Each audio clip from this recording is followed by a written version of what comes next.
What is going on, guys? Look at all this sweat. Oh boy, sweet poppy. Great workout. Here are the stats. 6-mile run, 35-minute strength workout. Usually it's a 50-minute workout, but I got stuff to do this morning, so we just shortened rest periods and got after it. Got bench press done, dumbbell bench, lateral delt raises, shoulder press, tricep pull downs, and hanging leg lifts. So good workout. Could take you on a full day of eating. I am hyped up. I'm out of breath right now. I'll talk to y'all in a bit. So here we are. It is meal number 1. We have got some chuck roast here. So as you saw in the title, it is a carnivore reset. But it's part of a bigger series called the Performance Gains series, where I'm going to take you through me getting gains in my performance on my runs. So right now we're in what's called base phase. So you have build phase and base phase. Build phase is like building up to the race, working on speed. Base phase is working on your aerobic threshold, really working cardiovascular health, blood circulation, the ability to metabolize fat as energy efficiently, etc., etc. So basically, it's a lot of lifting for muscle tissue growth, right? We're capitalizing on muscle building during the base phase because during the build phase, strength training really takes a back seat. So we're focusing a little bit more on strength training, and then we're doing a lot of base runs. Basically, that means 6-7 miles, maybe going up to like 12-13, but at a very easy under 160 beats per minute heart rate. So today was a 6-mile run, and threshold was great. Ran at a 9:45 minute per mile pace, or 9:50. At a 154 beats per minute average, so solid. Workout was solid. I have some client interviews I gotta get on after I smash this, and I'm gonna talk to y'all after. Real quick though, guys, this Buck stuff got a discount code in the description. Oregon Blend Seasoning. It tastes like lemon pepper. It is so good, and you get your organs in. Done. All right, guys. So just got done with an interview, not for me, but for somebody else. More on that to come and further videos. But meal number 2 is chicken Alfredo. It's just Parmesan cheese, pepper, heavy cream, and chicken. So, animals. Yay! Guys, the final meal I'm super excited about. So we've got beef, bacon, liver, egg yolks, and sour cream with some cheese. You might be saying, well, John, why are you having dairy on carnivore? Isn't the whole point to help lose weight? Well, yes and no. I'm doing this to reset my gut. Dairy, I tolerate it very well. I have no issues with it. It's more of just getting all the other gunk out of me, which it's been working. It's been good. But the thing is that like, while yes, carnivore is really advantageous because it can help you lose weight because it's really hard to eat so much protein. And when you start eating just meat, it's really hard to eat like without adding fat to the food. It's really hard to get in enough fat, and so your protein's gonna go up, and it's a lot more satiating, and so it cuts your calories quite a bit for the same volume of food. So I have to intentionally add fats to my carnivore diet, or I won't eat enough. And with endurance training, even if you're trying to lose weight, which I am, there's a fine line between underfueling and weight loss, and you have to like play that. Like it's very slow, right? Like it takes me 14-15 weeks to lose 7 pounds, right? Half a pound to a quarter pound a week. Very, very slow because I don't want to undermine my training. So I'm super excited about this because this blend is so good.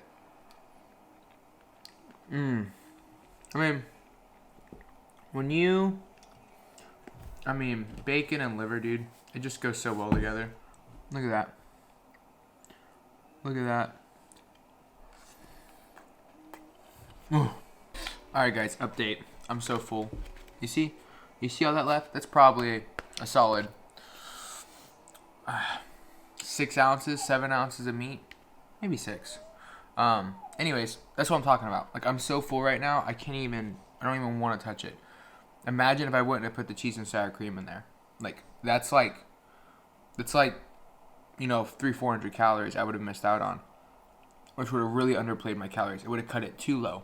So having that extra sour cream saved my butt when this made me too satiated because of all the protein in it. So just a word to a wise, if you do carnivore, be mindful of how much fat you need as an individual and plan accordingly. If you don't need a lot of fat, don't even worry about it. If you do, be mindful of the kind of carnivore approach you make when you decide to try it out. And make sure to add the fats you need when you need them and be okay with that. Alright guys, it is the day after the next day. Time got away from me, but I wanted to make sure that I finish this out, and kind of talk to y'all about like what this base training looks like. So the base phase is basically this idea of like creating aerobic cardiovascular health, right? So that's with oxygen. So there's a lot of base running, and what that means is like I'm keeping my heart rate under a macrotone pace, which is basically some people run a little higher or lower, but you do 180 minus your age, and you want to stay under that while you run good distances, depending on what you're training for. It can be great for weight loss. It's great for cardiovascular health, and not to say that cardio is the only thing you should do for weight loss. You don't have to do cardio for weight loss at all, but there is, especially if you're trying to get healthy, it's advantageous to throw in some cardio where you raise your heart rate. Not only is it going to burn fat right then, that's what it does, but it also strengthens your heart to where your heart is in a much better place when you're at rest. When I'm training my hardest and I'm fueled right, my resting heart rate is at its lowest because my heart is conditioned, it's strong. So I think that even if you're not like training for a certain event, this kind of training can be really advantageous. And so basically what you do is, let's say you're going to the gym 3 to 4 times a week. Well, you want to give yourself maybe 2 rest days. So 1 to 2 rest days, and so those days in between your training, your lifting, you could go on like a 20, 30 minute slow jog, or maybe even just a fast paced walk, and just raise your heart rate past rest. And get a sweat going. It can be really, like I said, it can be really advantageous. And so this is what I'm doing though to help with my training. So right now we're in base phase, and base phase is a lot of, like I said, low heart rate runs. I do the occasional speed work because I'm working with some clients that are here locally, and I'm helping them with their running. So sometimes I run tempos with them, so it's a little bit faster than my base training is normally. But the idea is like so for instance, Mondays, Tuesdays, and Saturdays, I run 6 to 8 miles, trying to keep it under 160 beats per minute. Like that's the goal. And I do really good with those. Those runs go great.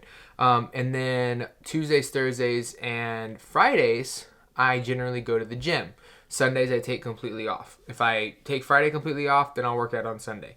But I always have 1 full rest day, no matter what. Sometimes I'll take 2 depending on what my body's telling me. I really look at like how my heart rate's doing at certain paces, how much the perceived effort of my body, not just how like I feel in my head, because I can feel really good during a run, but my heart rate's higher than it should be, which tells me my body's stressed.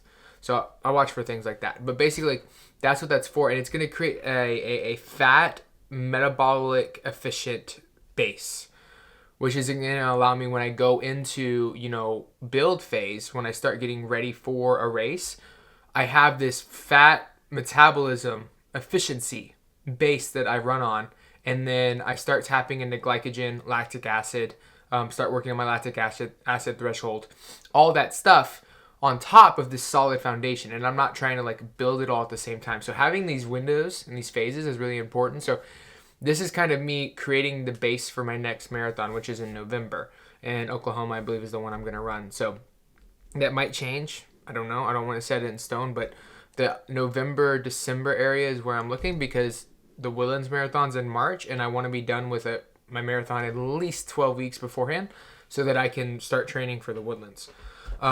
So yeah, that's how that's looking. That's basically the plan as of right now. As far as nutrition goes, with base building, you don't really have to do carbohydrates. Like we talked about this in other videos, how I've used carbs to go back into ketosis. We talked about how although carbohydrates in abuse can really mess with your insulin and blood sugar, when you're a runner, when you're a ketogenic endurance athlete, they're very good as a supplement for regulating cortisol, which actually allows you to metabolize fat better, because it keeps your heart rate more steady and lower, because you are eliciting a small insulin response during the exercise, which is bringing cortisol down, which is bringing heart rate down, which allows you to tap better into fat and stay out of your glycogen stores, which allows you to run faster for longer. So there's a whole science to it. But when you're base building, only time I ever add like carbs, and when I say carbs, I'm talking like 20 grams of carbs from like a spoonful of honey, or like a Lara bar. And I'm not talking like cheesecake and rice, and I don't eat grains, I don't eat pasta, any of that.